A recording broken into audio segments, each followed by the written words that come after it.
This Lotus breaks every rule about what a $100,000 sports car should be, and nobody saw it coming. Most sports cars at this price point give you dual-clutch gearboxes, fancy tech, and touchscreens everywhere.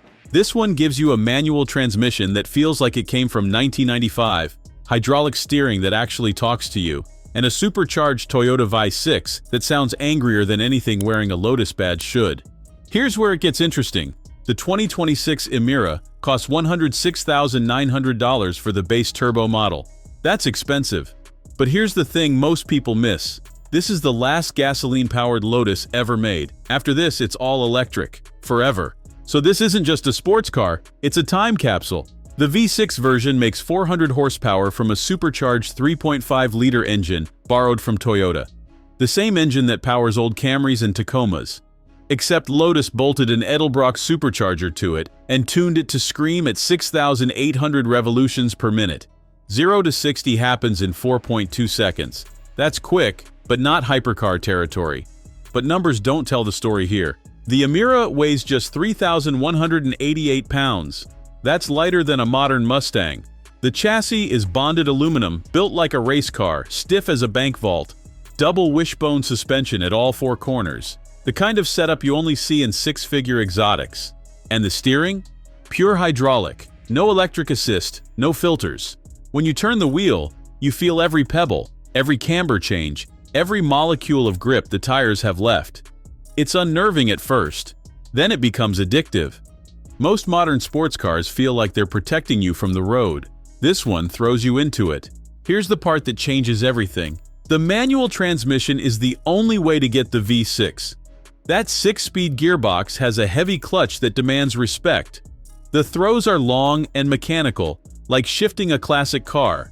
It's not fast, it's not polished, it adds a tenth or two to the 0 to 60 time, but it's deeply, almost stupidly engaging. The shifter mechanism is exposed at the base of the center console. You can watch it work. It's theater. Now the interior. This is where Lotus finally grew up. Gone are the cheap plastics and aftermarket stereos from the Elise days. The Emira has real materials, a 12.3-inch digital gauge cluster, and a 10.2-inch touchscreen with wireless Apple CarPlay. It looks like it belongs in this price range. Finally. But here's the catch. Build quality is still questionable. Multiple test cars have broken during magazine reviews, axles snapping, parts failing. The jokes about British reliability aren't going away. On track, the Emira pulls 1.06 G on the skidpad. That's supercar territory. It carves corners like it's welded to the pavement. The brakes stop from 60 in exactly 100 feet. But this isn't about lap times. The Emira feels alive in ways modern sports cars don't. It fidgets, it communicates, it demands your attention every single second. You can't zone out in this car. It won't let you. Most people will cross-shop this against a Porsche 718 Cayman.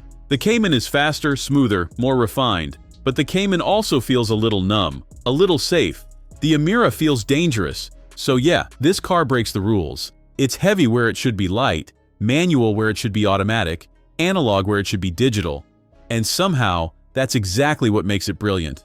Next time, we're looking at something even weirder, an EV that costs less than this, but feels just as special. You'll want to see how they pulled that off. And drop a comment if you'd actually buy the Emira knowing it's the last gas-powered Lotus ever. Thanks for watching. If you enjoyed this video, hit that like button and subscribe for more content just like this. Leave a comment below with your thoughts or questions.